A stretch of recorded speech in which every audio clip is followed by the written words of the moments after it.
Hare Krishna, Krishna Krishna, Hare Hare, Hare Rama, Hare Rama, Rama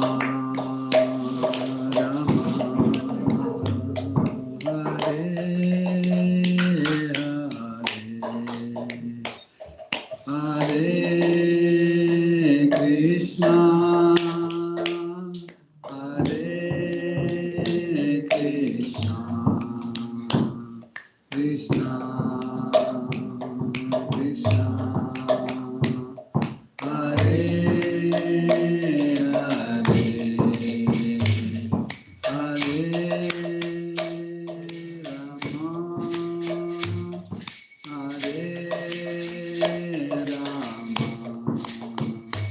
Rama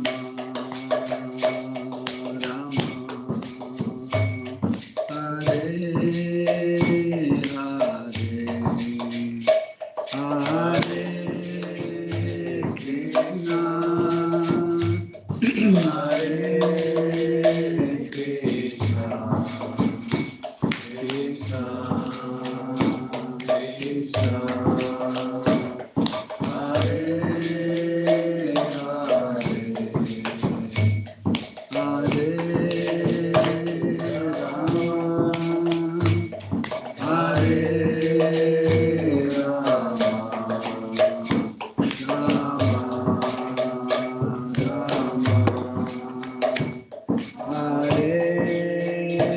Hare, Hare Krishna, Hare Krishna, Krishna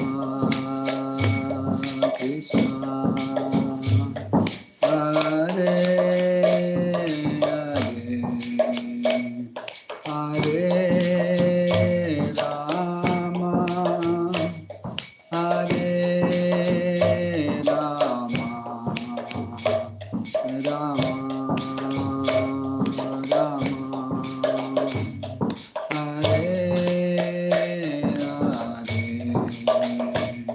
Hare, Hare Krishna, Hare Krishna, Krishna Krishna,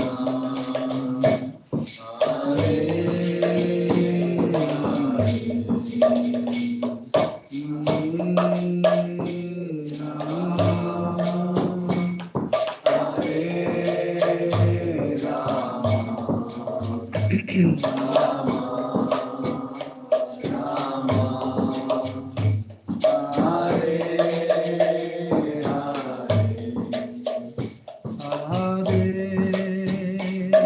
Krishna, Hare Krishna, Krishna Krishna, Hare Hare, Hare Rama, Hare Rama, Rama Rama, Hare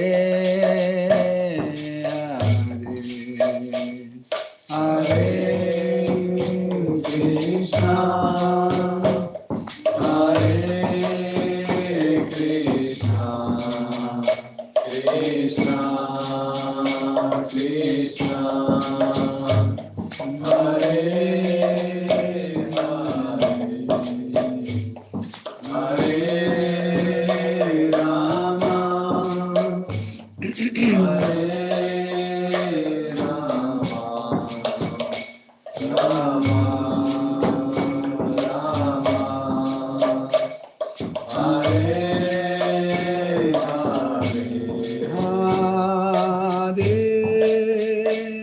Krishna, Hare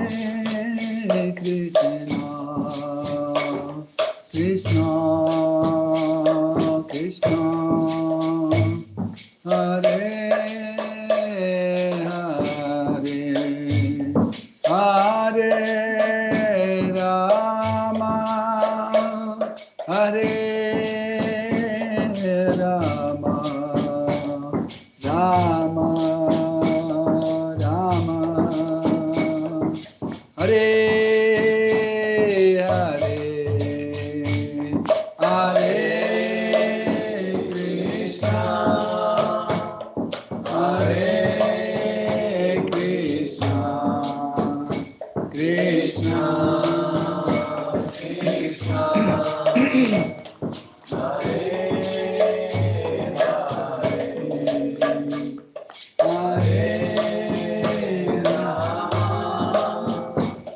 Hare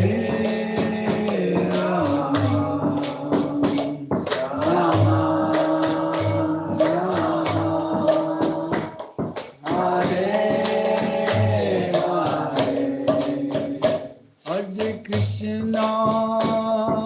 Krishna, Krishna Krishna, Hare Hare, Hare Rama, Hare Rama, Rama Rama, Hare Hare, Hare Krishna, Hare Krishna, Krishna Krishna, Hare Hare, Hare Rama, Hare Rama, Rama Rama, Hare Hare.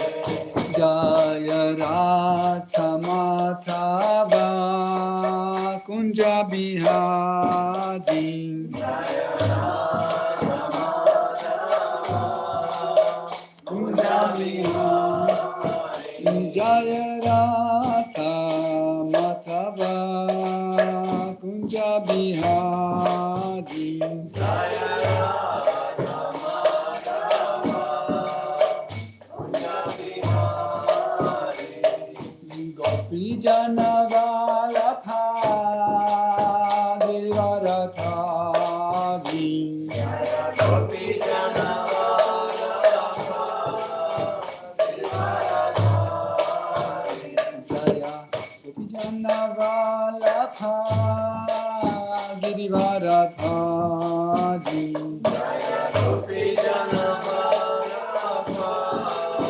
Girivaratha, Yashodanandana Vraja Janaranjana, Yashodanandana Vraja Janaranjana, Yashodanandana Vraja Janaranjana, Yashodanandana Vraja Janaranjana, Yamuna Tira Vanachari, Yamuna Tira Vanachari, Yamuna Tira Vanachari, Yamuna Tira Vanachari, Jaya Radha Madhava Kunja Bihari, Jaya Radha Madhava Kunja Bihari, Jaya Radha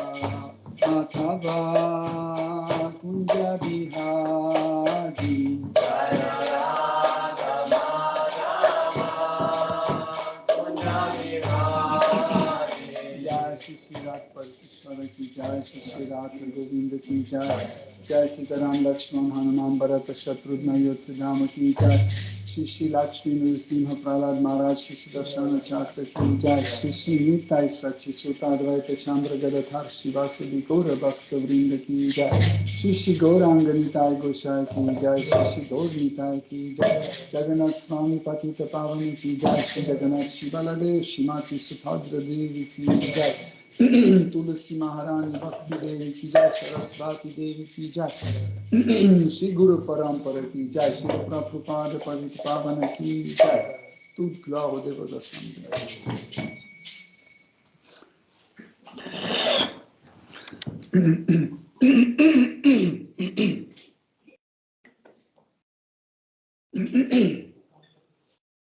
Om Ajnanatimirandasya Jananjana Shalakaya Chakshurun Militam Yena Tasmai Shri Gurave Namaha Shri Chaitanya Manobhishtam Stapitam Yena Bhutale Svayam Rupa Kadamayam Dadati Svapadantikam Vandeham Shri Guru Shri Yutapada Kamalam Shri Gurum Vaishnavamscha Shri Rupam Sagrajatam Sahagana Raghunatham Vitam Tam Sajivam Sadvaitam Savadutam Parijana Saitam Krishna Chaitanya Devam Shri Radha Krishna Padan Sahagana Lalita Shri Vishakham Vitamscha Hey Krishna Karuna Sindhu Dina Bandhu Jagatpate Gopesha Gopika Kanta Radha Kanta Namostute Tapta Kanchana Gaurangi Radhe Vrindavaneshwari Vrishabhanusute Devi Pranamami Hari Priye Vancha Kalpatarubhyascha Kripa Sindhubhya Eva Chaha Patitanam Pavanebhyo Vaishnavebhyo Namo Namaha Nama Om Vishnu Padaya Krishna Preshtaya Bhutale Shrimate Bhaktivedanta Swami Niti Namine Namaste Saraswate Deve Gauravani Pracharine Nirvishesha Shunyavadi Paschatya Deshatarine Jai Shri Krishna Chaitanya Prabhu Nityananda Shri Advaita Gadadhara Shivasadi Gaura Bhakta Vrinda Hare Krishna Krishna Krishna Hare Hare Hare Rama Rama Rama Hare Hare Hare Nama Hare Nama Eva Kevalam Karunasteva Nasteva Nasteva Gatiranyataham Om Namo Bhagavate Vasudevaya Om Namo Bhagavate Vasudevaya. Om Namo Bhagavate Vasudevaya Om Namo Bhagavate Vasudevaya. Om Namo Bhagavate Vasudevaya Om Namo Bhagavate Vasudevaya. Hare Krishna, chers dévots, nous continuons d'étudier Srimad Bhagavatam, 4e chant, 22e chapitre, à partir de verset 46. Svam eva brahmano bhunte, svam vaste svam dadati cha, tasyaivanu grahe nanam, bhujate kshatriyadaya. Traduction.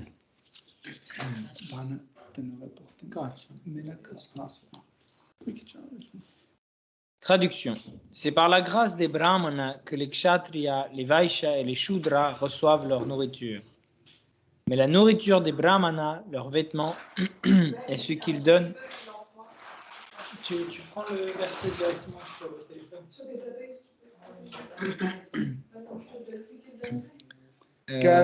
4, 22, 46. Comme ça, tu n'as pas besoin de traduire. C'est par la grâce des brahmanas que les kshatriyas, les vaishyas et les shudras reçoivent leur nourriture. Mais la nourriture des brahmanas, leurs vêtements et ce qu'ils donnent en charité leur appartient en propre. L'honneur est porté par sa divine grâce Bhaktivedanta Swami Srila Prabhupada. On vénère le Seigneur suprême en utilisant les mots Namo Brahmanya Devaya, qui indiquent qu'il considère les brahmanas comme étant dignes d'adoration. Dieu reçoit l'adoration de tous, mais pour montrer l'exemple à suivre, lui-même vénère les brahmanas. Chacun doit donc s'en tenir aux instructions des brahmanas, car ils n'ont d'autre souci que de diffuser le Shabda Brahma, la connaissance védique de par le monde. Chaque fois que les brahmanas qui disséminent le savoir des Védas se font rares, la société sombre dans la confusion.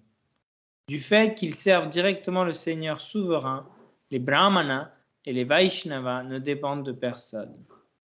En fait, tout dans ce monde appartient aux brahmanas et ils acceptent par humilité les dons des kshatriyas, entre parenthèses les rois, et des vaishyas, entre parenthèses les marchands. Tout appartient aux brahmanas, mais le gouvernement kshatriya et les commerçants Pardon, oui, mais le gouvernement kshatriya et les commerçants, comme des banquiers, ont la garde de tous les biens.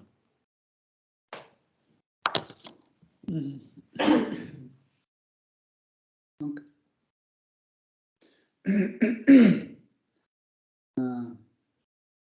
dans le monde matériel, dans chaque chose, il y a une hiérarchie. Donc, cette hiérarchie est applicable sur chaque chose. Par exemple, la société, la science, la politique, etc., etc. Partout, il y a une sorte d'hiérarchie qui est inévitable. Pourquoi?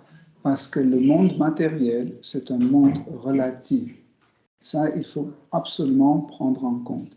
Si on ne prend pas en compte cette condition de la relativité de ce monde matériel, nous ne pouvons pas comprendre la différence entre le monde matériel et spirituel. Donc, dans la Bhagavad Gita, Krishna explique que ce corps, en fait, le corps d'un être vivant, a une hiérarchie. Il y a le corps grossier, qui contient 5 éléments grossiers, la terre, l'eau, feu, l'air et l'espace.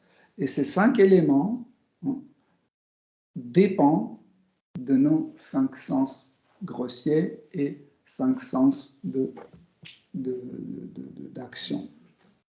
Okay, vous vous souvenez, 5 sens d'action, c'est les mains, les jambes, l'appareil buccal, les génitaux et l'anus. Ça, c'est les 5 actions de 5 sens d'action. Ils sont plus hauts que ces 5 éléments. Ça veut dire l'eau, la terre, le feu, etc., que nous avons dans notre corps, dépend de ces 5 sens d'action. De leur côté, ces 5 sens d'action dépendent de 5 sens d'information. C'est des organes comme le nez, la langue, les oreilles, etc., et la peau, etc. Okay? À leur tour, en fait, ils dépendent de 5 sens en parallèle qui se trouvent dans notre intellect. C'est le goût, en fait, la langue dépend de goût, l'air dépend de toucher, l'eau,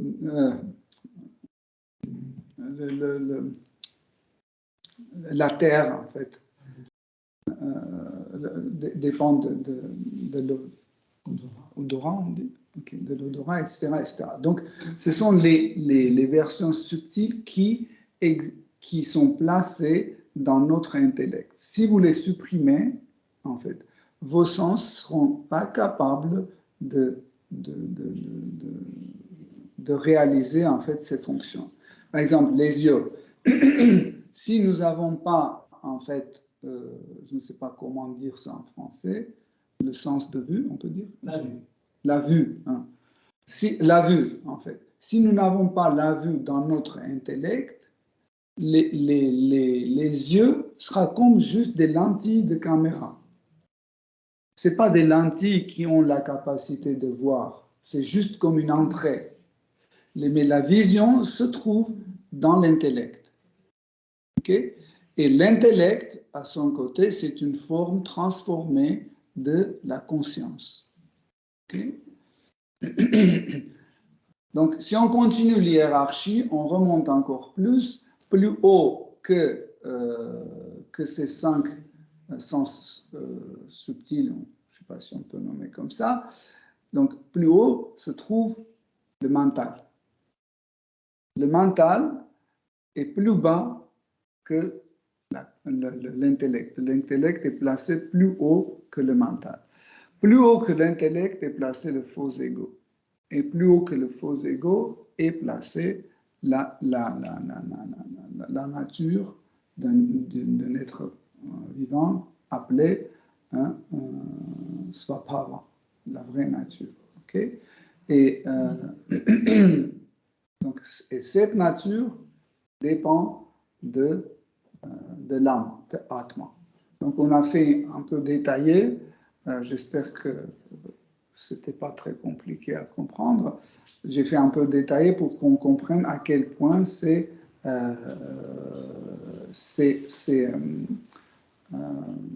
vraiment bien expliqué dans Srimad Bhagavatam et dans les autres écrits védiques. Donc, de même sorte, la société est aussi une sorte de hiérarchie. Donc, au plus bas se trouvent les chandalas. Les chandalas, c'est ceux qui ne peuvent respecter aucune règle. Ils n'arrivent pas à suivre aucune règle. Hein? C'est une incapacité de suivre les règles et prescriptions. C'est pour ça qu'ils deviennent chandala. Qu'est-ce que ça veut dire, une incapacité de suivre les règles? Par exemple, ils savent que manger de la viande ou boire du vin, c'est interdit, mais ils n'arrivent pas à contrôler ses sens et ils mangent. Ils savent qu'il ne faut pas voler, mais ils volent. Ils savent parce qu'ils n'arrivent pas à résister aux tentations. Okay? Cette catégorie des gens font classe des chandala, on les appelle aussi hors caste. Souvent les dévots pensent qu'ils sont chandala juste parce qu'ils mangent la viande d'un chien. C'est pas suffisant d'être un chandala. Chandala, ça veut dire qu'ils n'arrivent pas à appliquer les règles et prescriptions. Si on regarde la société actuelle, dans la société actuelle, 80% des représentants de cette société sont des chandala. On voit souvent les gens qui viennent ici, ils découvrent en fait les règles et prescriptions, ils disent oui, c'est très bien, mais quand ils retournent chez eux, ils n'arrivent pas à appliquer ça. C'est trop compliqué pour eux parce que le désir de la gratification des sens est plus fort que leur conscience ou leur volonté. Okay? Donc c'est pour ça que les chandala, c'est ceux qui n'arrivent pas à contrôler ses sens, qui n'arrivent pas à suivre aucune règle et prescription. Plus haut que les chandala, hein, c'est les shudras. Les shudras, c'est une classe qui suit ce qu'on appelle svadharma. Dharma, c'est le devoir. Donc, sva, ça veut dire mon devoir. Sva, dharma, mon devoir, ou ce qui est à moi, ce que je dois faire. Et les shudras, en fait, ont comme devoir servir toutes les classes sociales qui se trouvent plus haut que eux. Par exemple, dans les devoirs de Shudra, ne rentrent pas servir les Chandala. Non. Ils doivent servir les Vaishya, les Kshatriya et les Brahmanas. Okay? Ça, c'est leur devoir. Et on confie, en fait, un travail aux Shudra selon leur capacité. Donc, si quelqu'un engage un Shudra dans un travail qui peut être fait par quelqu'un d'autre, il n'y a pas de l'urgence, il n'y a pas de situation extrême, mais il engage un Shudra dans une affaire dans laquelle Shudra est dans l'incapacité de le faire, okay? C'est un crime. Par exemple, on a 5 candidats de président et qui ont les qualités de président, mais on va mettre un Shudra. Ça, c'est un crime. Ça, c'est un crime qui doit être puni par la loi. Okay? De la même façon, ça concerne tous les autres classes, tous les varnas. Si par exemple vous mettez un brahmana faire un travail qui peut faire une autre personne qui est qualifiée pour ce travail-là, par exemple, vous prenez un brahmana et vous mettez faire un travail d'un shudra, tandis qu'il y a des shudras qui peuvent le faire. Ils sont disponibles, mais vous occupez des brahmanas, ça c'est un crime. Par exemple, quand les brahmanas ont tué Vena Maharaj, il n'y avait personne qui pouvait remplacer Vena Maharaj. Parce que Vena Maharaj, il a disqualifié tous les kshatriyas qui étaient sous son ordre.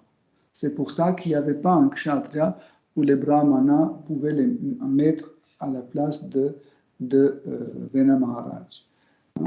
Parce que nous, on peut penser comme ça. Ben oui, les brahmanas ont tué Vena Maharaj, donc automatiquement, on pouvait prendre un autre kshatriya mettre à sa place, mais le problème, c'est que Vena Maharaj a disqualifié tous les kshatriyas. Comment? Parce qu'il les a mis sur la voie de péché. Hein? Louis XIV. Vous voyez, il a mis sur le chemin de péché, okay? Et comme on a lu avant-hier, hein, Prithu Maharaj disait que seule personne qui peut diriger le monde, c'est celui qui connaît la conclusion de Veda et il les applique. Si on ne connaît pas la conclusion de Veda, on ne les applique pas, on n'a pas le droit de gouverner sur la terre. Okay? Cela veut dire que Vena Maharaj a disqualifié ces kshatriyas en privant de connaissances védiques, en les mettant sur la voie de péché et gratification des sens. Et quand les brahmanas, après avoir tué Vena Maharaj, ont regardé qui est un candidat pour mettre à la place de Vena Maharaj, ils ont trouvé personne qualifié. Donc, il y avait des mecs, entre guillemets, des mecs costauds qui étaient un bon guerrier, mais ce n'est pas suffisant pour être un kshatriya, parce que kshatriya, c'est celui qui kshatriya. Kshatriya, ça veut dire celui qui détruit, libère de la destruction. Donc, ça veut dire qu'il préserve la société pour qu'on évite tout type de destruction morale, économique, etc. etc. Le mot ksha veut dire destruction. Traya, c'est comme dans le mantra. Trayate, c'est la libération. Libération de la destruction, sous-entendu de notre société, de la foi, etc. etc. Okay? De la religion. En fait, les kshatriyas doivent protéger la nature, la religion, le bien de citoyens, etc., le moral, etc., etc. C'est leur rôle. Okay? Mais les brahmanas n'ont pas trouvé un candidat parce qu'ils étaient tous disqualifiés à cause de Asat Sangha, hein, une mauvaise association avec Vena Maharaj. Donc, et ils étaient obligés temporairement de prendre les rênes de ce pays, de cette terre. Donc, ça veut dire les brahmanas, ils gouvernaient le pays, mais ils ont vu que c'était légal, hein, parce que c'était apattharma, la situation extraordinaire, apattharma. Et comme je dis, dans l'apattharma, on prend certaines décisions qui sont au-delà des règles et prescriptions. C'est normal. Mais quand dans la situation normale, nous n'avons pas le droit d'ignorer les règles et les prescriptions. Donc, mais quand les brahmanas dirigeaient le monde, ils ont vu qu'en fait, ils ne peuvent pas faire deux choses en même temps. Diriger le monde, ok, et enseigner, donner la connaissance védique. Donc, il fallait ramener un nouveau kshatriya avec toutes les qualités qu'il puisse devenir un empereur de cette terre. Et comme ça, en barattant le corps de Maharaj Vena, qui était conservé, momifié par sa mère, donc ils ont extrait un couple divin, Prithu Maharaj avec sa femme Archie. Okay?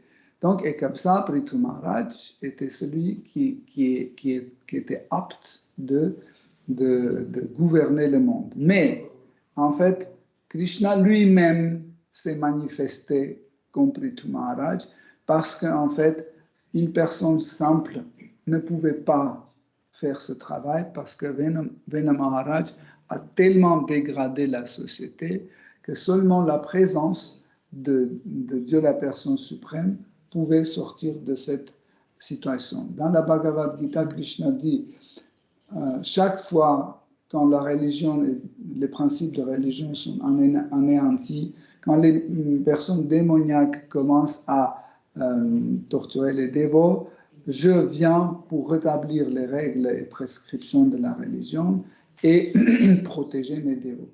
En fait, quand Vena Maharaj était tué, quand Vena Maharaj était tué par les brahmanas, c'était le moment où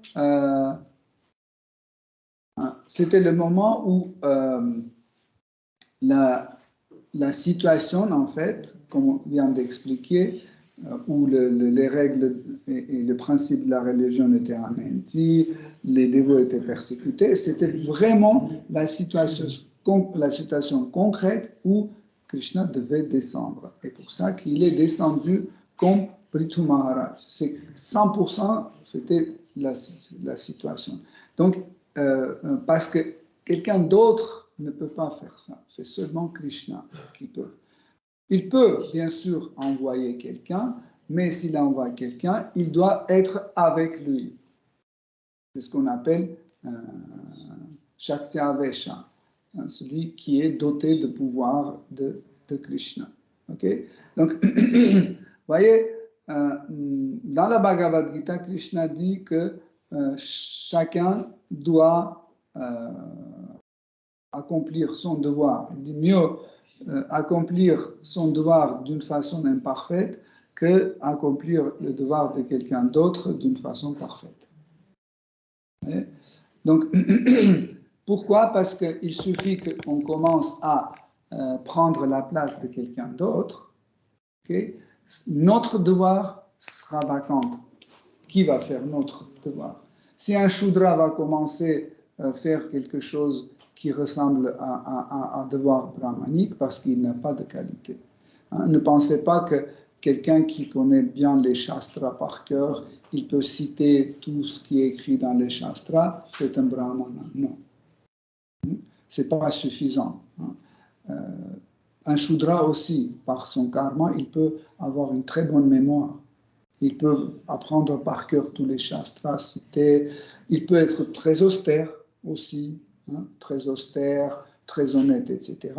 Mais il y aura des qualités brahmaniques qui vont lui manquer, c'est pour ça qu'il ne peut pas faire. Par exemple, il peut être austère, avoir une bonne mémoire, attentive, patient, mais il n'est pas véridique.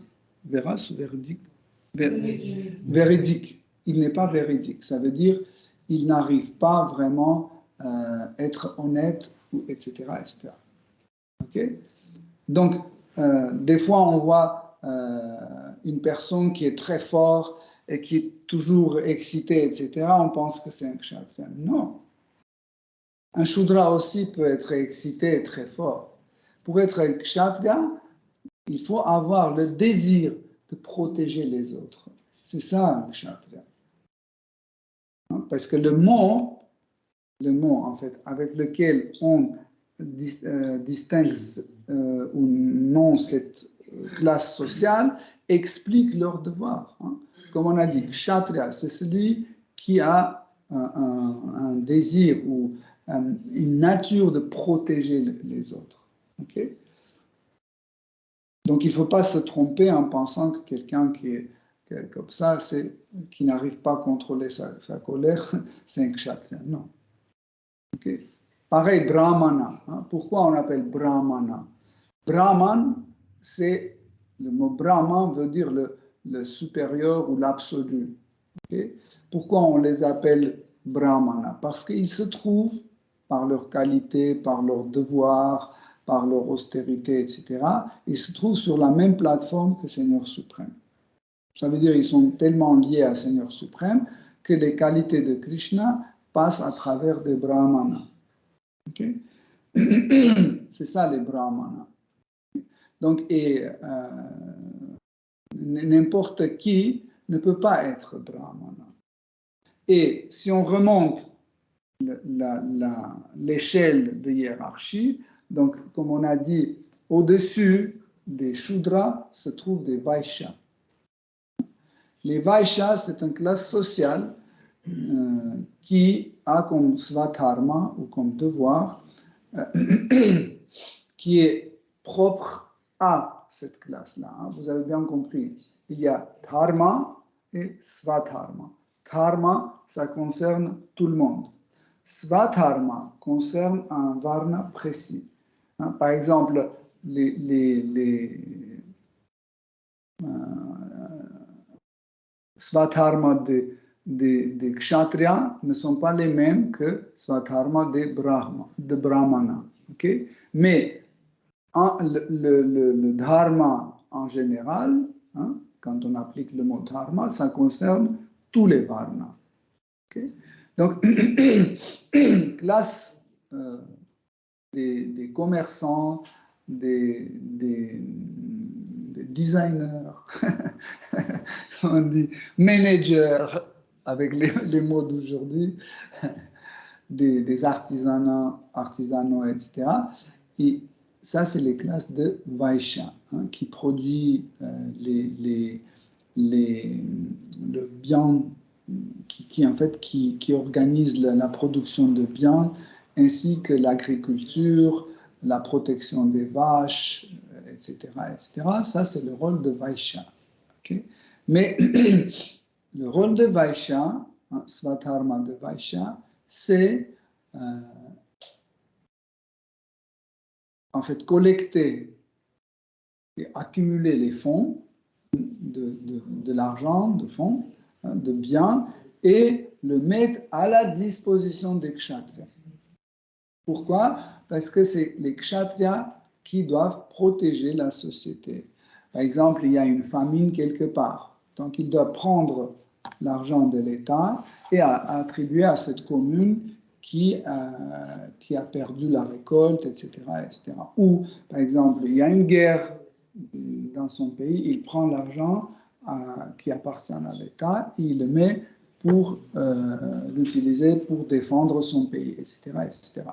Donc, il ne peut pas considérer cet argent comme son propre argent. Ça, c'est l'argent qui appartient en fait aux brahmanas.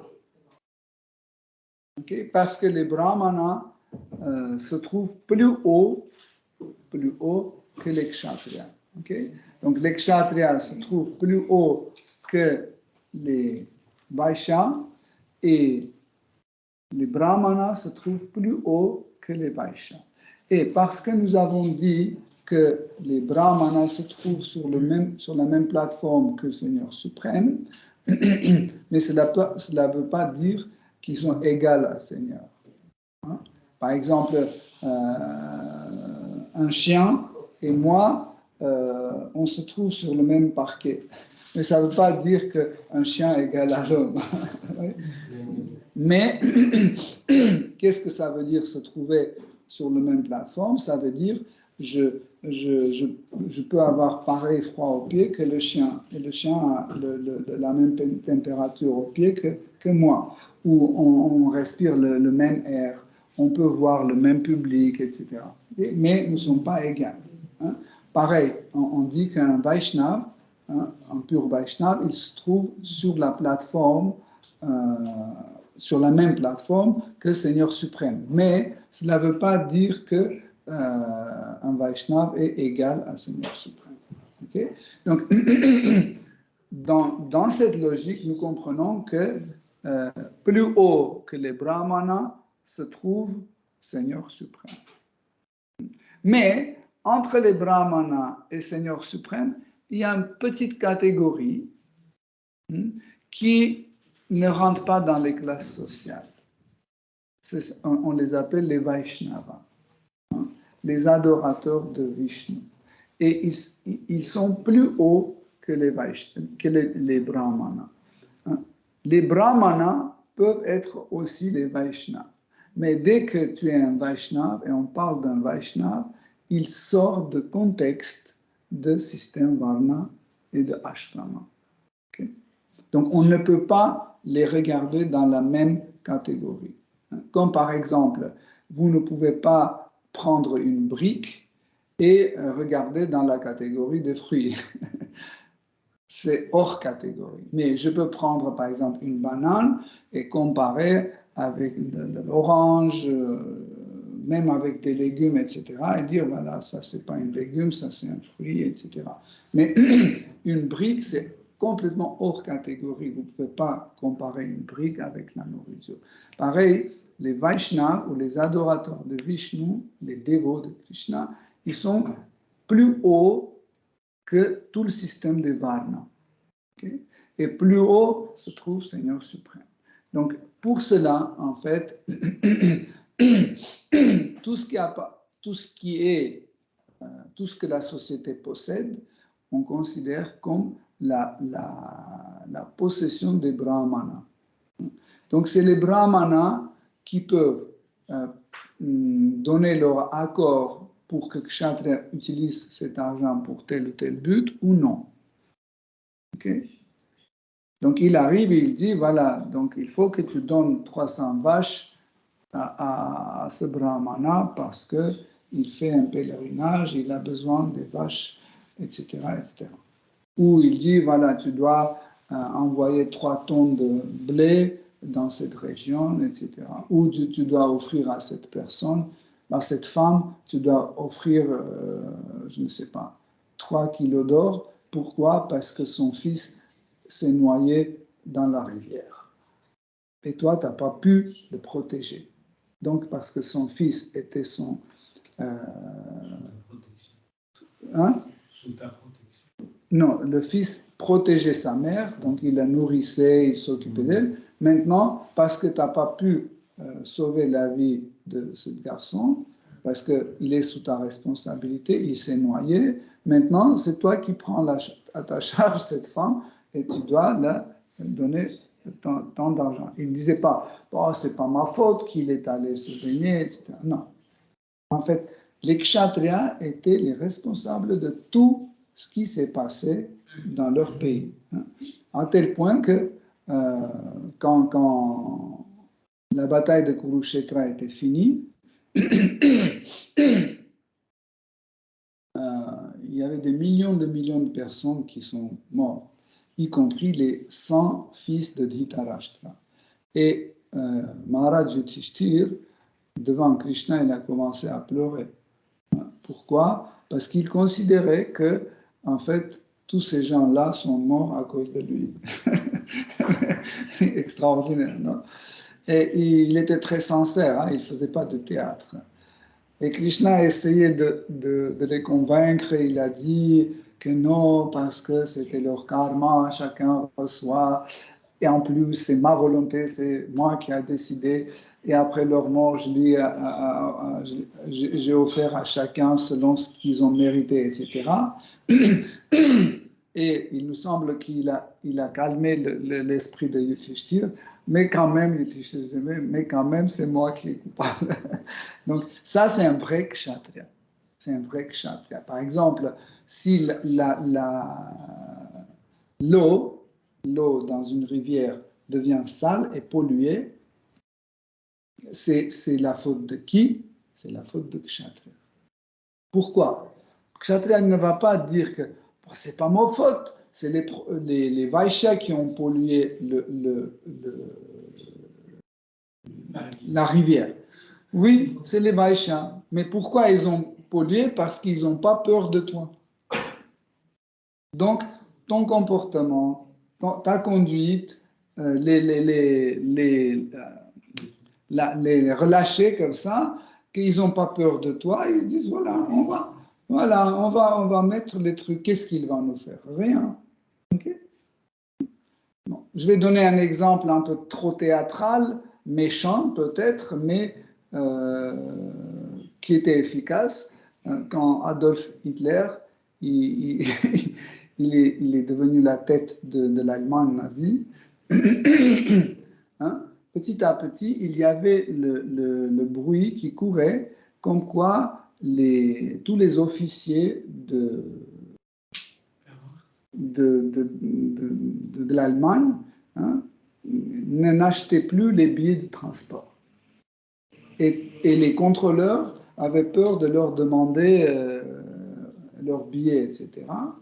Et sans prévenir, sans faire une annonce, Adolf Hitler a composé un réseau des contrôleurs avec des soldats.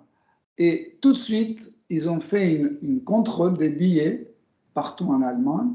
Et dès qu'on trouvait un officier qui voyageait sans billet, tout de suite, on le mettait contre le mur, on le fusillait. Le jour même, il n'y avait même pas une personne qui risquait voyager sans billet. Bien sûr que c'est méchant, c'est une exagération. Hein, dans les versets suivants où Maitreya Muni glorifie les qualités de Prithu Maharaj, il dit que ses verdicts étaient toujours extraordinaires parce que à chaque crime, il trouvait un châtiment correspondant. On n'a pas le droit d'exagérer dans le châtiment. Par exemple, si quelqu'un a cassé un vitre de voisin, on ne peut pas le mettre en prison pour 5 ans. Le châtiment doit correspondre à crime. Okay? Donc, en revenant sur ce sujet, donc en fait, le kshatriya était responsable parce que pourquoi un producteur il pollue, hein, un vaishya il pollue la rivière?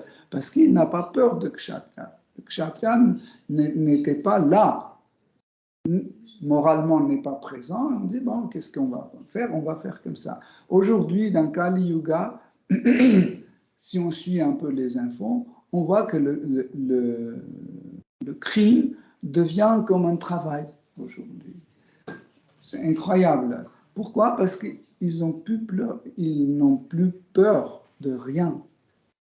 Pourquoi? Parce qu'en fait, avant, en bas, c'était les bandits, en haut, c'était les justes.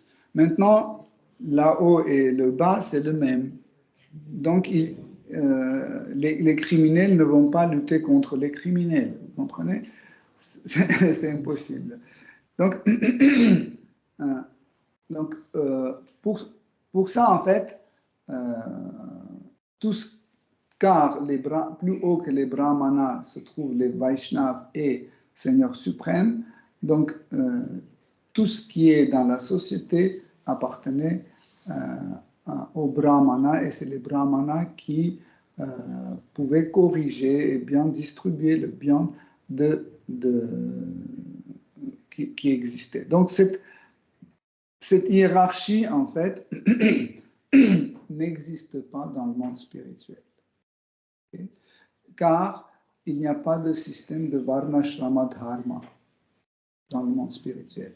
Il y a juste le système appliqué, c'est sanatana dharma ou nitya dharma. Ça veut dire le devoir éternel. Quel est le devoir éternel de chaque être vivant? C'est satisfaire Seigneur suprême ou faire tout pour sa satisfaction. Okay? Ça, c'est notre sanatana dharma ou nitya dharma. éternel devoir. Okay. Donc, le verset 47. 47. Prithu Maharaj poursuivit. Comment rembourser la dette contractée envers ceux qui nous ont rendu un service infini en nous expliquant la voie de la réalisation spirituelle menant au Seigneur suprême, et dans les enseignements concluants où abondent les témoignages védiques visent à nous éclairer, si ce n'est en leur offrant un peu d'eau dans le creux de nos mains pour leur satisfaction. Les âmes d'une telle noblesse ne peuvent trouver satisfaction que dans leurs propres actes, par lesquels elles répandent leur miséricorde infinie sur toute la société. Donc, ici, Prithu Maharaj continue à glorifier les brahmanas et il montre que les brahmanas sont les gourous de notre société. Souvent, nous ne comprenons pas, en fait, qu'est-ce que c'est gourou, mais ici, Prithu Maharaj explique bien qu'en fait, le rôle de gourou, c'est aider à son disciple de retrouver ses relations avec Seigneur suprême. Donc, pour retrouver notre relation avec Seigneur suprême, on a besoin d'un gourou, de maître spirituel. Pourquoi Krishna dit dans la Bhagavad Gita, quand Arjuna pose cette question, comment je peux arriver à la perfection, Krishna dit, il faut que tu trouves quelqu'un qui a connu la vérité, qui maîtrise ses sens, et qui connaît la science sur moi. Tu le sers, tu t'abandonnes à lui et humblement poses des questions. En fait, nous ne pouvons pas comprendre nous-mêmes la vérité parce que nous sommes sous l'influence des trois gunas. Donc, qu'est-ce que ça veut dire être influencé par trois gunas? Quand nous sommes influencés par trois gunas, ça veut dire nous voyons à travers le filtre de ces gunas et nous pensons que c'est la réalité. Comme imaginez, vous réveillez et moi pendant que vous dormez, j'ai mis les, comment ça s'appelle, les petits, pas lentilles, qu'on met sur les yeux, lentilles de contact, voilà. Imaginez, je mets les lentilles de contact tellement bien faites dans vos yeux, mais avec une couleur légèrement rosâtre. Mais vous n'avez rien senti, etc. Vous vous réveillez, vous regardez, il dit, mais qu'est-ce qui se passe? Le monde a changé. Il est rose. Vous voyez? Et vous pouvez plus distinguer ce qui est réel, ce qui est pas réel. Vous comprenez? Parce que la réalité, c'est ce qu'on aperçoit à travers nos sens. Pour nous, c'est ça. Okay? Mais vous savez que chacun voit les choses selon sa conscience. Et car les trois gunas influencent sur nous, okay, ils changent notre conscience. Donc notre vision est différente. On voit des choses d'une façon différente. Okay? Pour cette raison, quand on est sous l'influence de trois gunas, nous ne pouvons pas se rendre compte où est notre défaut. On peut nous regarder et dire, mais où est notre défaut? Tout va bien. Quel guna? Je ne vois pas les gunas. Comment on peut voir guna si on est sous l'influence de cette guna? On n'arrive pas. Voyez, il faut quelqu'un sobre qui est nirguna, qui n'est pas sous l'influence de guna, qui peut dire, voilà, tu as il faut enlever ce rajas, il faut enlever ce tamas ou sattva, mishra, sattva, il faut retirer. Comment? En changeant notre sadhana. Donc c'est le gourou qui change notre sadhana, qui va avec nous, il dit, voilà, il ne faut pas que tu fasses ça, il faut que tu fasses ça, etc., etc., pour en fait, pour purifier nos sens et mieux voir la réalité. Okay? Donc, je ne veux pas trop rentrer dans les détails. Hein. En fait, ça c'est la partie de sadhana bhakti très importante qui peut nous amener à bhava bhakti. Des fois, on voit les dévots qui comptent sur la miséricorde de Krishna et ils disent, de toute façon, ça dépend de la miséricorde de Krishna. C'est écrit dans les Shastras, oui, c'est écrit que tout dépend de la miséricorde de Krishna. Par exemple, il y a des gens qui font beaucoup d'austérité, etc., et ils ne reçoivent pas la miséricorde de Krishna, mais un démon qui n'a jamais fait aucune austérité, le contraire, il est un pécheur, etc., il reçoit la miséricorde de Krishna. Et on dit, mais c'est injuste, c'est pas possible, etc.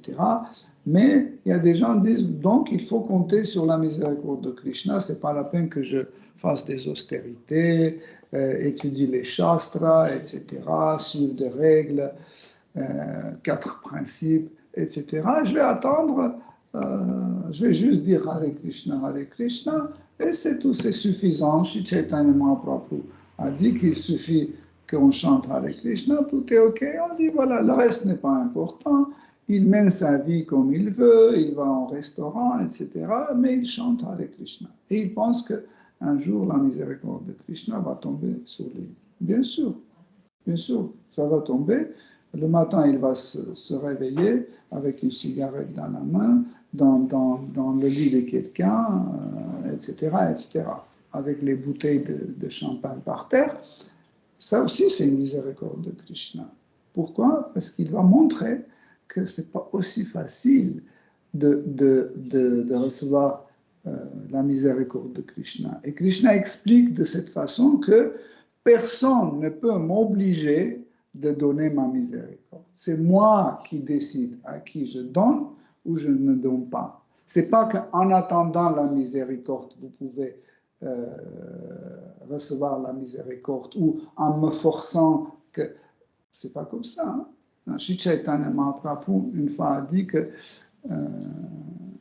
il a appelé Murari Gupta, il a dit ce Murari Gupta il est plus cher que ma vie. Et si quelqu'un va oser de l'offenser, même s'il chante pendant millions d'années Hare Krishna, je ne vais pas le libérer de ce monde. Donc, il ne faut pas spéculer en disant que si je chante Hare Krishna, c'est garanti. Non, ce n'est pas garanti. Si vous chantez Hare Krishna et en même temps vous offensez les dévots, vous ne suivez pas les règles et prescriptions, vous ignorez l'instruction de Guru, etc., juste chanter Hare Krishna, ce n'est pas suffisant.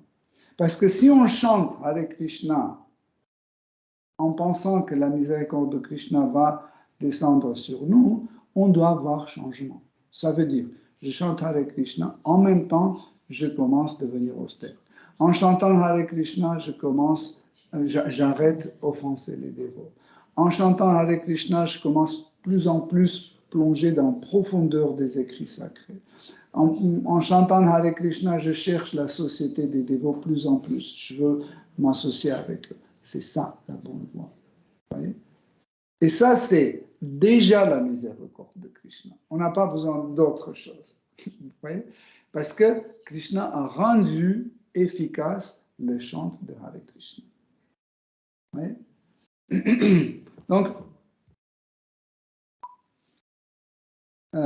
dans ce verset, il dit que ce genre de personnes, hein, il s'agit des brahmanas et des vaishnavas, ils font une activité dont ils n'ont pas besoin. Ça veut dire qu'ils le font pour les autres, pas pour eux-mêmes. Cela veut dire que l'activité de brahmana ou d'un vaishnava est destiné pour le bien des autres. Voilà pourquoi une des qualités des brahmanas, c'est la compassion. Donc, comme on a dit, si quelqu'un a des qualités qui ressemblent aux qualités de brahmana, mais il n'a pas de sentiment de compassion, il ne peut pas être un brahmana. Okay? Donc, et Atmarama, on va lire la suite.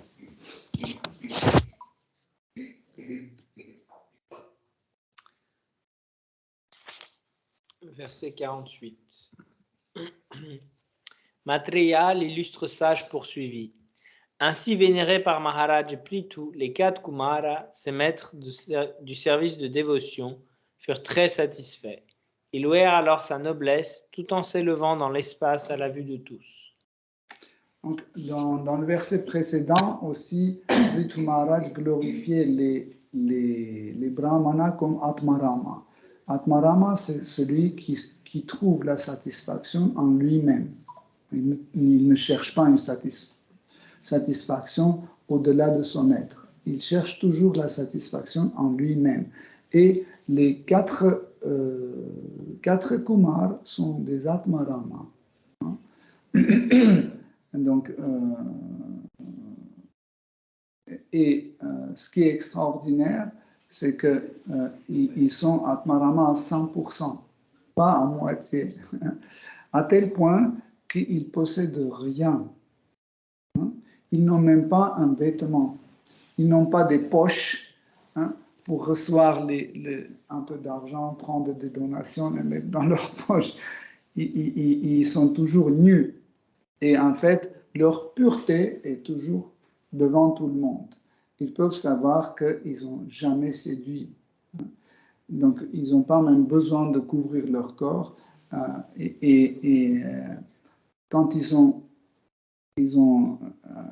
les 4 Kumars étaient satisfaits de discours de Prithu Maharaj, très contents, ils sont partis sans rien prendre avec eux. Et pourtant, si vous vous souvenez des versets précédents, Prithu Maharaj leur a offert tout son bien, y compris tout ce qu'il possédait, tout est, et lui-même et son corps aussi. Il a tout possédé, tout ce qu'il possédait. Et aussi dans le verset précédent, il y a un mot qui signifie comment on dit la personne qui diversifie les rois, qui fait bouffon. Voilà, il y a un mot qui veut dire bouffon, et c'est utilisé dans le sens, c'est que si quelqu'un pense qu'il peut rendre ses dettes à son gourou ou au brahmana, c'est un bouffon qui fait rire le monde. C'est impossible. Nous ne pouvons jamais rendre nos dettes à notre gourou.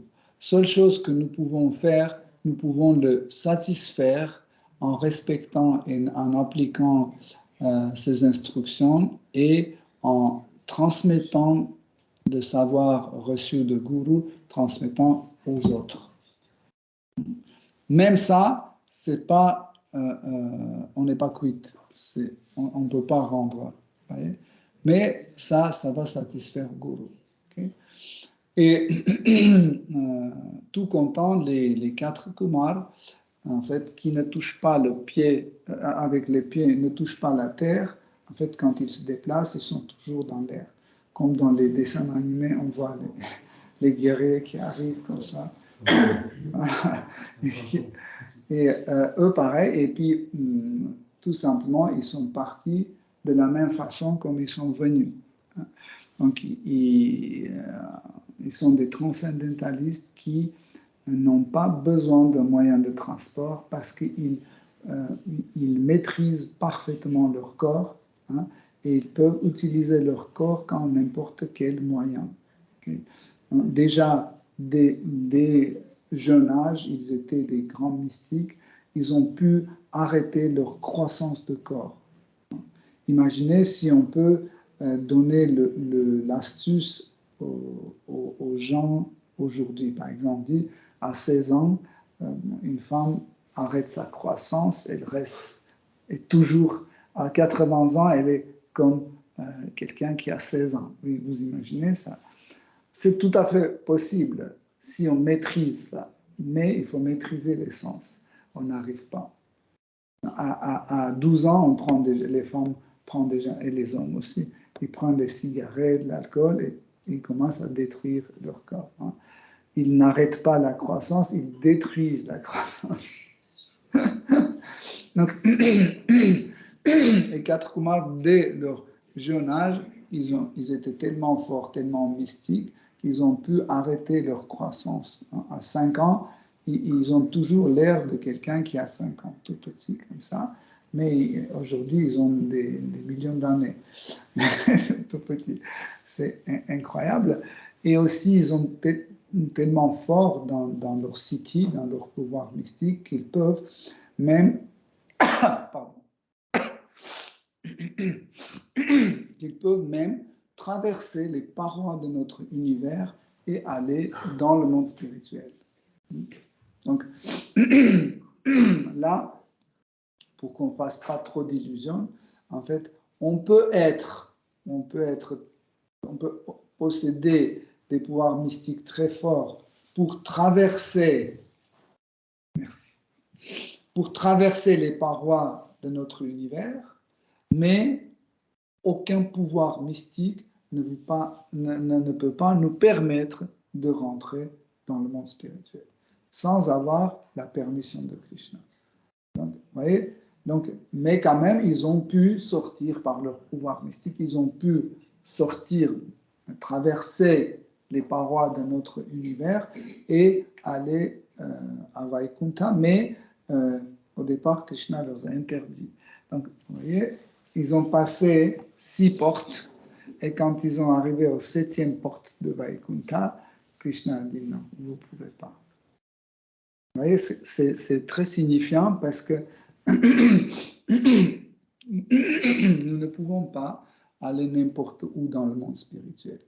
Pour qu'on soit bien dans un endroit dans le monde spirituel, il faut qu'on a ce bhava, on doit avoir cette humeur de cet endroit. Pareil, pour être dans le monde matériel, il faut avoir cette humeur de monde matériel. Hein. Donc sachez que nous sommes là toujours jusqu'au moment où on va abandonner en fait cette humeur, ce désir de se trouver dans le monde matériel. Tu lis le verset suivant, s'il te plaît.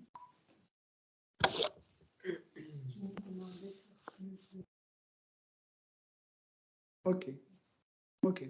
Si vous avez des questions, ok, Hare Krishna. Il y a une question.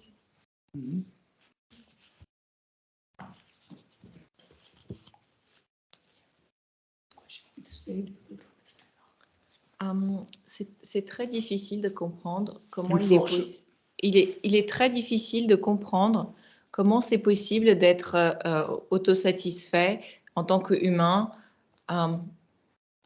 qui avons besoin d'interagir avec les autres et avoir des échanges avec le Seigneur. C'est très difficile pour un néophyte, tu vois, à ce stade. En fait, néophyte ou kanishta, c'est quelqu'un dont la qualification est très faible. Donc, mais cela ne veut pas dire que nous allons toujours rester comme un néophyte. Donc, nous progressons en appliquant les instructions de maître spirituel et petit à petit, notre qualification augmente. Dans le bhakti,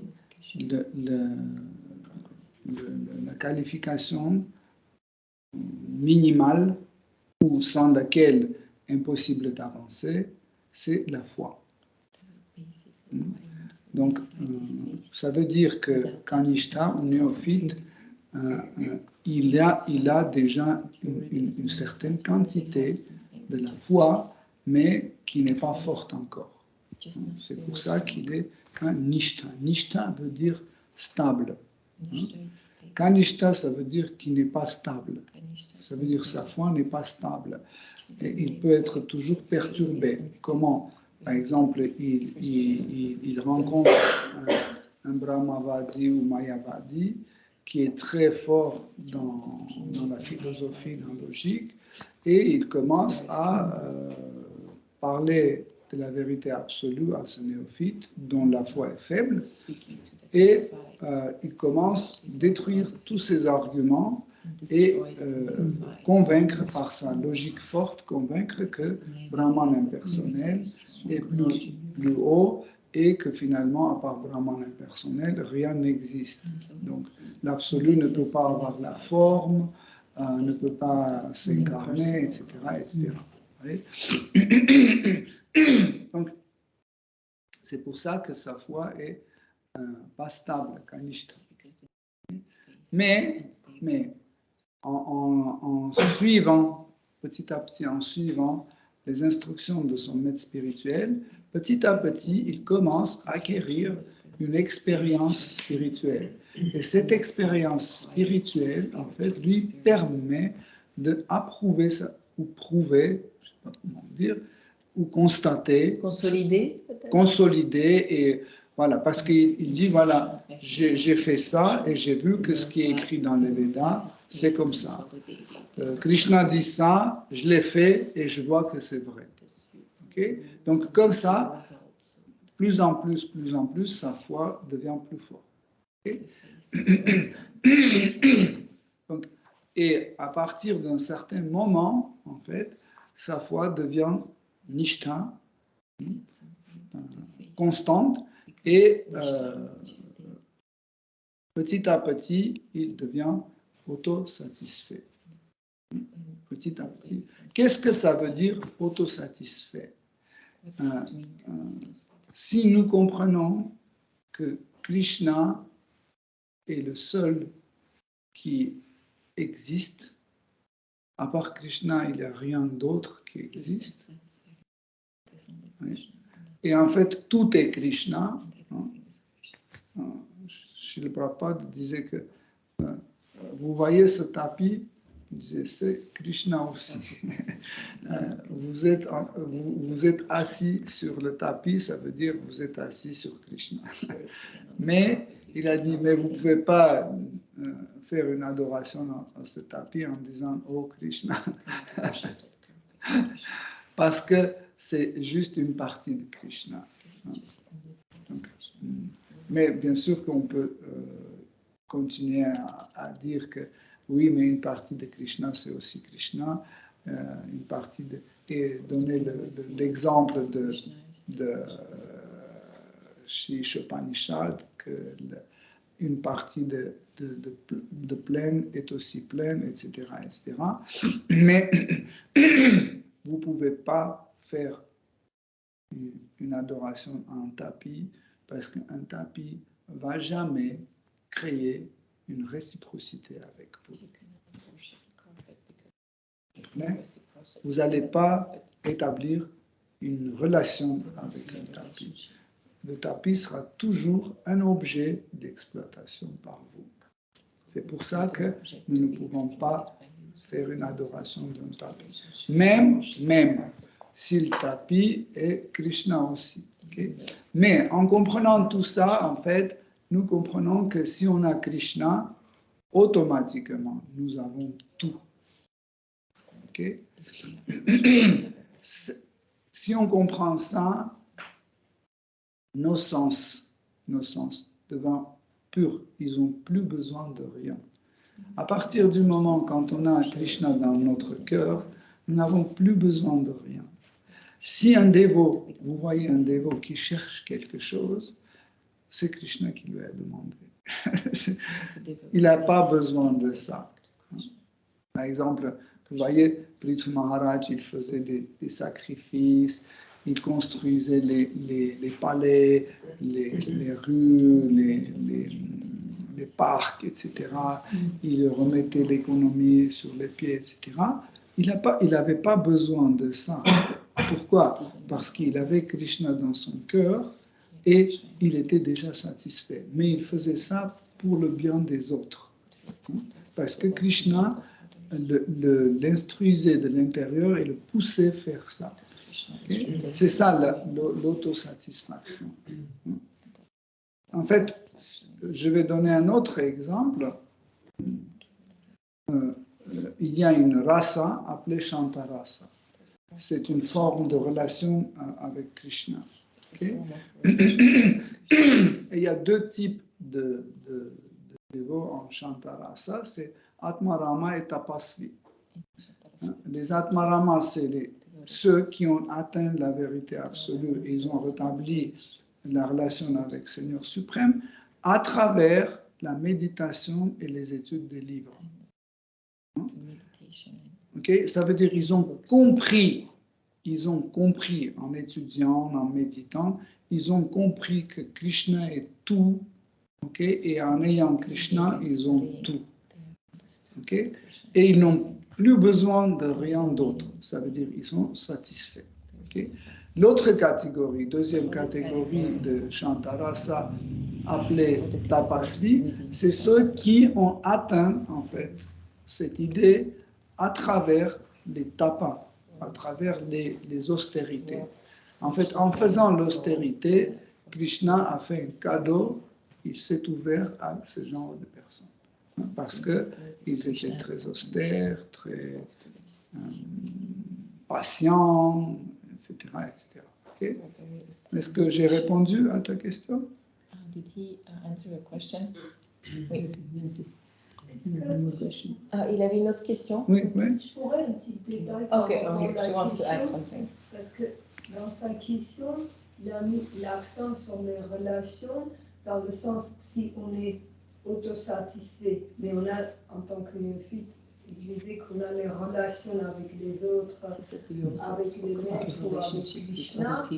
Donc, on peut confirmer qu'être autosatisfait, ça ne veut pas dire ne pas avoir relation, parce que souvent on dit autosatisfait, on n'a besoin de rien, donc on parle à personne, on n'a pas besoin. C'était un petit peu.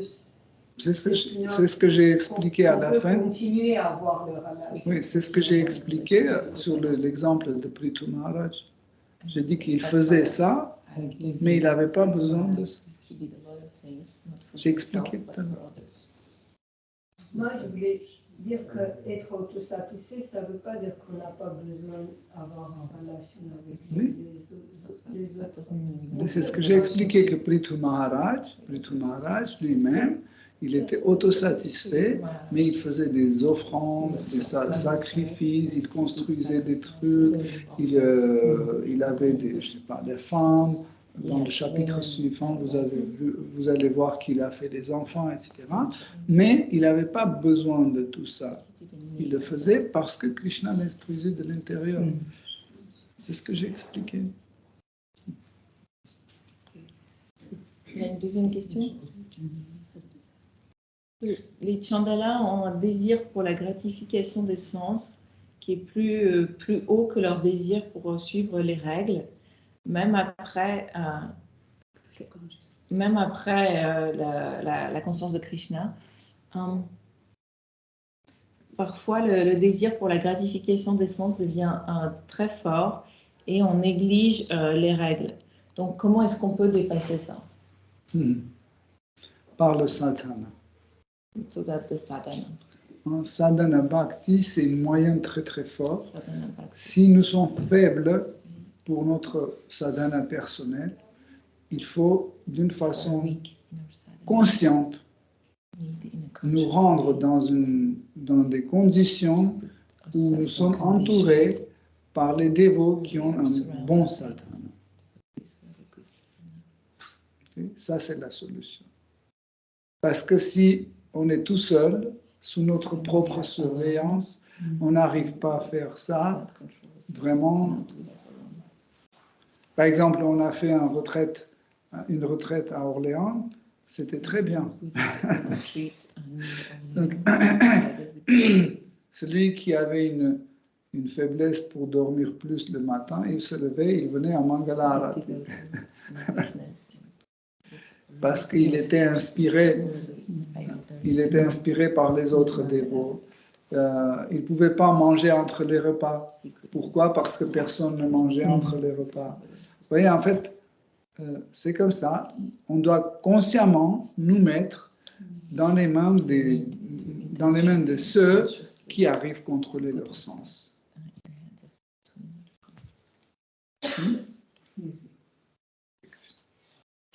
Oui, Yumi. En fait, ma question est portée sur votre conférence de vendredi, mais en fait, comme tu viens de parler de réciprocité. Donc, vous avez dit vendredi que Krishna réciproque quand le dévot a des sentiments ou fait des efforts. Krishna va réciproquer. Et je me demandais comment concrètement on peut sentir ça. Qu'est-ce que ça veut dire exactement que Krishna réciproque? Est-ce que, moi, je pense, par exemple, ça peut être des choses qu'on peut sentir ou des gestes qui viennent de l'extérieur, des choses qui se passent dans notre vie. Mais parfois, on peut être amené à interpréter, on se dit, ah, c'est Krishna, ah, c'est Krishna. Et parfois, c'est un peu notre spéculation. Donc, voilà, comment on peut avoir une bonne attitude. Merci. En fait, ce genre de sentiments ou inquiétudes, tous les dévots ont. Et c'est normal. Même les dévots réalisés, ils peuvent avoir ce genre d'inquiétudes et des doutes. Mais ce sont des inquiétudes et des doutes qui ne sont pas les mêmes chez un néophyte et chez un dévot réalisé. Pourquoi? Parce que vous connaissez le principe Bheda. Bheda, ça veut dire différent. Abheda, qui ne sont pas différents. Donc, Bheda, la position de différence, nous met dans la situation où on doit poser la question, est-ce que ce que je veux, Krishna veut? Est-ce que nous avons le même? Mais quand on est dans le principe de Abheda, non-différence, ça veut dire nous voudrions la même chose. Sinon, on n'est pas différent, ça veut dire on veut la même chose. Okay? C'est ça où est la difficulté. Pourquoi petit à petit, nous, dans notre sadhana bhakti, nous commençons une pratique d'adoration d'autel, par exemple. Okay? Par exemple, dans Satya Yuga, donc, on ne faisait pas l'adoration de Murti, parce que le Murti était Manasa, était dans la tête et dans le cœur de chaque dévot. En fait, il y avait le corps de Satya Yuga n'était pas comme le corps de Kali Yuga. Et on n'avait pas tant de poubelles informatiques comme aujourd'hui. Il y a tellement de choses, tellement de bâtiments, tellement des engins, des voitures, d'informations qui bombardent, etc., qu'on n'arrive pas à trouver Krishna dans tout ça. Chaque transcendentaliste avait le Murti dans sa tête, c'était Manasa Murti. Dès qu'il se concentrait, il pouvait même contempler en fait les mains de Krishna, la tête, les cheveux. Même il pouvait dire, regarde, Krishna a changé sa coiffure par exemple. Et il pouvait observer ça.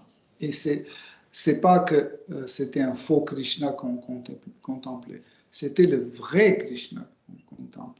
Okay? Et ce qui est important aussi, quand ils ont perdu, à la fin de Satya Yoga, quand on a perdu en fait cette capacité et cette qualité de corps de maintenir dans la méditation l'image de Krishna, Hein? Donc, il y avait Treta Yuga qui est venu. Parce que, en fait, quand on a perdu la patience, l'austérité, etc., qui étaient les qualités de Satya Yuga, on ne pouvait plus maintenir, en fait, Krishna dans notre tête et dans notre cœur. Ça veut dire, le darshan ne se passait pas. On a besoin de darshan avec Krishna. Ok? Et par la miséricorde de Krishna en Treta Yuga, Krishna venait en personne. Donc, on faisait les grands sacrifices, et Krishna venait en personne. Donc, quand il venait au sacrifice, il pouvait rester quelques minutes, ou c'est pas 1 heure, etc. Après recevoir ce qu'on lui offrait, il partait. Donc, il restait comme une expérience visuelle. Il mémorisait en fait Krishna. D'habitude, c'était Kshirodakasha Vishnu qui venait au sacrifice. Donc, il était présent au sacrifice. Okay? Donc, comme ça, Krishna était présent en fait comme une mémoire visuelle. Et quand ils méditaient dans leur méditation, ils évoquaient Garbhodakasha Vishnu comme déjà vu, ce qu'ils ont déjà vu en vrai. Okay? Mais parce qu'ils ont perdu les gens de Treta Yuga petit à petit, vers la fin de Treta Yuga, ils ont perdu la pureté, et Krishna ne vient pas chez les dévots impurs. Donc, il ne venait plus au sacrifice. Okay? Même quand on faisait des grands sacrifices, Seigneur Vishnu ne venait plus. C'est pour ça que la méthode, quand ils ont perdu la pureté, la méthode a changé. On est arrivé à Dvapara Yuga, mais parce que Krishna est toujours miséricordieux, il s'est manifesté à travers les murtis. Okay? Donc, et les murtis étaient dans un temple. Et les gens venaient pour faire l'adoration. Okay? C'était une variante. Donc, en fait, c'était grâce à la miséricorde de Brahmana et de Krishna qu'ils pouvaient en fait installer des murtis et inviter Krishna à s'installer dans des murtis. C'est pas comme ça que, en fait, n'importe qui pouvait fabriquer les poupées, mettre sur l'autel chez lui et faire une adoration. Non.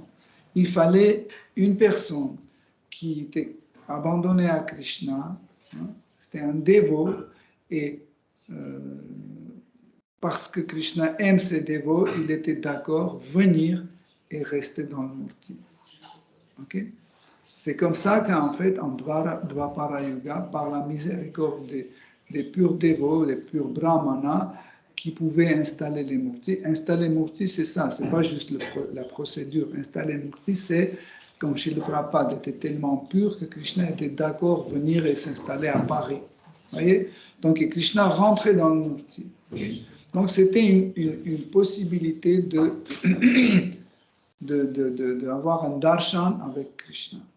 Mais parce que nous avons perdu la karuna, la compassion et la miséricorde des gens, en Dvapara Yuga, la seule chose qui nous est restée, c'est la véracité. On a perdu tout. Et comment trouver Krishna, en fait, en Kali Yuga, c'est très très difficile. Donc c'est pour ça que Krishna a pris une autre apparence. Il a pris l'apparence de Harinam, de Saint-Nom. Donc il a pris la forme de Saint-Nom, qui en fait est difficile de biduer ou modifier. Par exemple, nous pouvons modifier ce qui est dans les Shastras. Okay? Par exemple, changer les mots, changer les traductions, etc., modifier, même dire que Krishna n'aime pas ses dévots. Kali Yuga est apte pour faire ce genre de bidouille. Mais le saint nom, nous ne pouvons pas modifier. Parce que si vous modifiez le saint nom, ce sera le nom de quelqu'un d'autre. Par exemple, Krishna, c'est le nom de Krishna. Si vous dites Krushna, ce ne sera plus lui, ce sera quelqu'un d'autre. Voyez? C'est pour ça qu'en fait, seule manifestation de Krishna qui ne subit pas les modifications des mensonges ou non-véracité, c'est le Saint-Nom. Okay?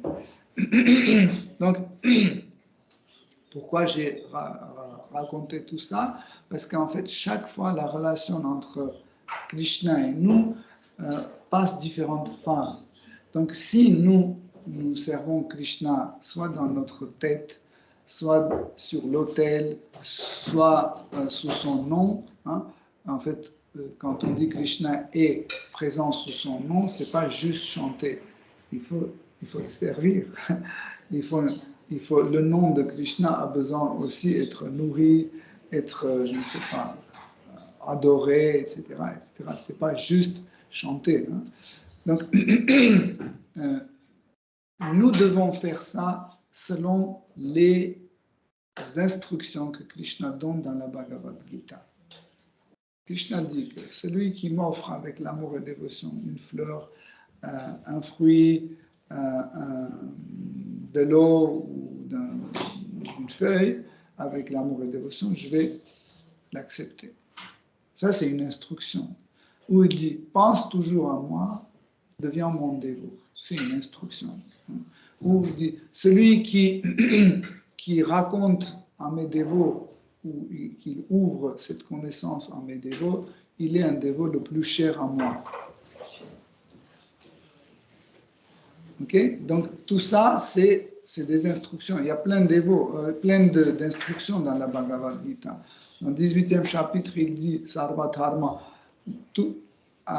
laisse toute forme de devoir et tu t'abandonnes à moi. C'est quoi? C'est une instruction. Donc, si on suit ces instructions, ça veut dire que Krishna le veut. Okay? Mais, il y a d'autres choses aussi. Quand on fait ces instructions, nous pouvons avoir certaines choses qui viennent de nous. Par exemple, Krishna dit, dans la Bhagavad, celui qui m'offre avec l'amour et dévotion un fruit. Ça peut être une banane, ça peut être une goyave, ça peut être une mangue, etc. Et tu peux avoir les doutes. Par exemple, tu dois faire un choix. Tu vas au marché et tu as tout type de fruits. Qu'est-ce que j'achète? Oui, c'est vrai que Krishna dit un fruit, mais lequel? Et tu dis mangue, et si Krishna ne va pas aimer, je vais prendre une banane. Mais peut-être Krishna va dire j'en ai marre des bananes. Alors qu'est-ce que je prends? Et en fait, tous ces doutes rentrent dans la catégorie de relation avec Krishna. Même si tu dis, bon, je ne sais pas quoi faire, Krishna exprime, je vais prendre ça. En fait, même si Krishna n'a pas répondu, c'est déjà une relation avec Krishna. Pourquoi? Parce que tu n'es pas indifférent. Tu comprends? Si tu as des doutes, est-ce que Krishna aime ou Krishna n'aime pas, est-ce que Krishna est d'accord ou pas, ça veut dire que tu n'es pas indifférent pour son opinion. C'est déjà une relation avec Krishna. Okay? Et des fois, Krishna peut te prouver, en fait, qu'il veut la mangue et rien d'autre. Hein? Dès que tu vas décider d'acheter des bananes, tu vas voir qu'ils sont pourris. Tu vas dire, ok, je vais prendre des oranges, tu vas voir que les oranges sont trop chères. Ou tu vas dire, non, je vais acheter des pommes, et tu vas voir que les pommes sont périmées. Ou autre, il va t'empêcher, et il va te pousser et obliger pour que tu prennes des mangues. Yeah, tu vois? Donc, le plus important, c'est que, en fait, le dévot a toujours cette sensation que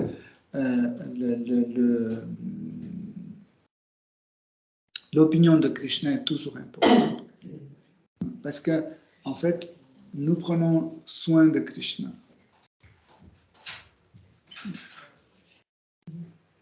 Okay.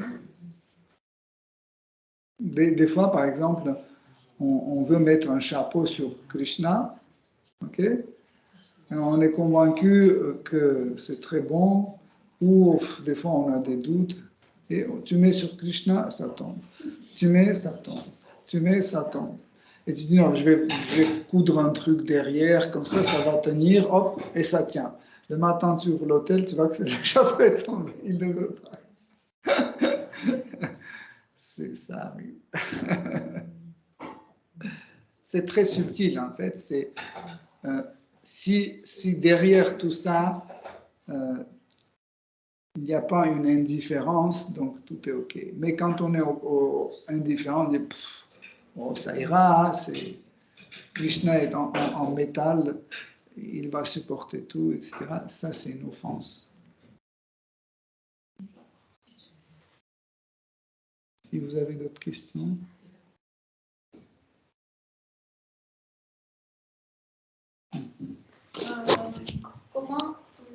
Comment comprendre, selon certaines situations, ce que Krishna il veut, comment il serait content plutôt Krishna, quand on est attaché à certains sujets, on ne comprend pas comment choisir, comment agir selon cette situation. Quand on est attaché, on n'arrive pas à écouter le cœur, ou dans les prières, on n'arrive pas à écouter Krishna. Quand on a l'attachement, comment comprendre comment il faut agir?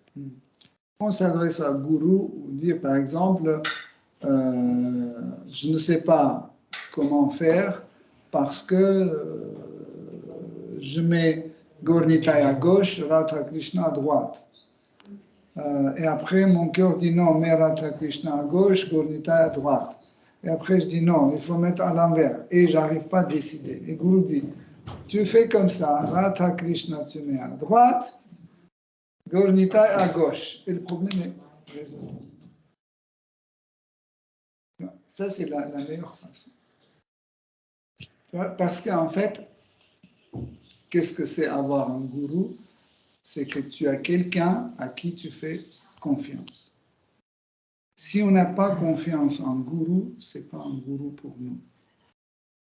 Dès qu'on a des doutes, ça veut dire que ce n'est pas un gourou pour nous. Ça peut être un pur gourou, hein, un gourou vraiment authentique comme Prabhupada, mais parce que nous n'avons pas la confiance en lui, ou, je ne sais pas, on est trop rajasique ou trop tamasique, on voit les défauts en lui, etc. On a des doutes et on n'arrive pas à appliquer en fait ces instructions. C'est pas notre gourou.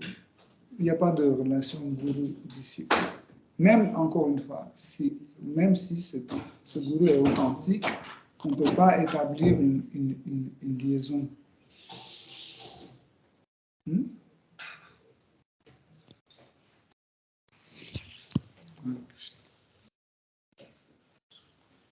Est-ce que vous avez d'autres questions? On a le temps. Oui, oui. Du coup, parfois on pense qu'il faut, comment dire, presque être, pas amoureux du gourou, mais comment dire, aimer tout, enfin, se sentir tellement inspiré, écouter tous les jours le gourou, même s'il est loin, ou adorer ses kirtans, des choses comme ça. Mais en fait, le plus important, c'est qu'on puisse, oui, comme vous disiez tout à l'heure, qu'on ne soit pas indifférent à son opinion. C'est-à-dire, si je fais ça, et là, si Goulou me regarde, qu'est-ce qu'il va penser? Je pense que c'est un peu ça, en fait. Et c'est pas, on pense que c'est un peu sentimental. On se dit, ah, mon Goulou, mon Goulou. En fait, c'est plus, est-ce qu'on va se sentir responsable face à lui? C'est ça. Mais oui, vas-y. Non, et juste aussi, je pense qu'il y a ça, mais aussi, parfois on dit il faut qu'on soit dans l'humeur du goulou, qu'on partage son humeur et tout ça. Mais peut-être qu'il y a des choses, par exemple, qu'on n'est pas trop d'accord, ou par exemple, par rapport aux autres, aux frères en Dieu, et il y a des choses, donc, il y a des choses qu'on ne partage pas forcément. Mais est-ce que ça suffit d'avoir au moins cette relation de se dire si, qu'on va réfléchir à comment le goulou va penser de nous, qu'est-ce qu'il va... Pour ça, en fait, dans Chaitanya Charitamrita, dans Adi Lila, Krishnadas Kaviraj Goswami, il traite le sujet de Guru Tattva. Donc, la vérité sur Guru. Et il parle souvent de Guru, il parle en pluriel. Il dit des Gurus. Pourquoi, en fait? Des Gurus, ça ne veut pas dire qu'il y a beaucoup de Gurus. Des Gurus, ça veut dire que Adi Guru, ou Shri Balaram, Shri Nityananda, il se manifeste à travers plusieurs personnes. Okay? Et nous pouvons avoir plusieurs gourous qui sont qualifiés dans la même chose, mais en parallèle, chaque gourou peut être qualifié dans une chose précise. Okay? Et ce que nous ne pouvons pas trouver chez un gourou, nous pouvons trouver dans l'autre. Okay? Et si on ne peut pas trouver ici, on peut trouver ailleurs. Okay? Ce n'est pas interdit. Parce que, en réalité, on ne change pas de gourou, c'est le même. Mais comme si tu rencontres la même personne dans différents endroits. Okay? Aujourd'hui, tu l'as rencontré à Franprix, demain, tu l'as rencontré au musée d'Orsay, après, tu l'as rencontré dans un wagon de métro, mais c'est la même personne. Okay? Donc, si tu vas plusieurs personnes, c'est le même gourou, c'est toujours Shri Nityananda, Adi Guru, qui est là. Aujourd'hui, tu contactes à travers ce corps-là, demain à travers ça. Si on a cette compréhension, on ne va pas s'attacher à l'apparence de Guru, qui est très mauvais. Hein? Quand on s'attache à un gourou et on commence à s'attacher à ses qualités corporelles, on dit mon gourou il est tellement beau, mon gourou il chante tellement bien, il est très gentil mon gourou, etc. Et tout cela en fait nous écarte de l'idée principale de gourou. Okay? Et nous commençons à méditer sur gourou comme sur un homme ordinaire. Et ça peut amener à des résultats horribles. Des fois, par exemple, on peut tomber amoureux de gourou. Ça existe. Oui. On rigole, mais ça existe. Pourquoi? Parce qu'il voit gourou comme un homme ordinaire. Il ne voit pas derrière Nityananda Prabhu. Okay? Et ça veut dire, si je tombe amoureux de gourou, ça veut dire je ne vais plus suivre les instructions de gourou comme la vie spirituelle, ça sera les instructions de mon mari, sous-entendu, hein, que je vais suivre. C'est très dangereux. Voilà pourquoi nous ne devons pas méditer sur l'image de gourou corporellement, etc. On doit toujours, par exemple, quand on voit chez le Prabhupada, on doit absolument voir Adi Guru chez le Prabhupada, parce que si Adi Guru ou Nityananda Prabhu n'est pas présent chez le Prabhupada, il perd sa valeur comme gourou. Il n'est plus un gourou. Il est gourou pourquoi? Parce que Adi Guru est en lui. Vous voyez? C'est ça. Pour cela, nous ne devons pas nous attacher aux apparences de gourou. Hein. Les Shastras disent, on va continuer à étudier Upadeshamrita. Là, Rupa Goswami explique qu'en fait, nous ne devons pas faire attention aux apparences de gourou. Il peut être malade, son corps peut être déformé, etc. Mais ça n'a rien à voir avec le gourou. Le gourou, c'est ce qui est à l'intérieur. J'ai répondu.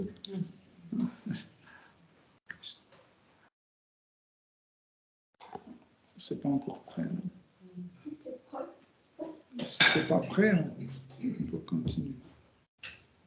C'est prêt? Ok, c'est prêt. C'est prêt? Ok. Hare Krishna, chers dévots, merci pour votre attention. Shri Srimad Bhagavatam ki jai, Srila Prabhupada ki jai.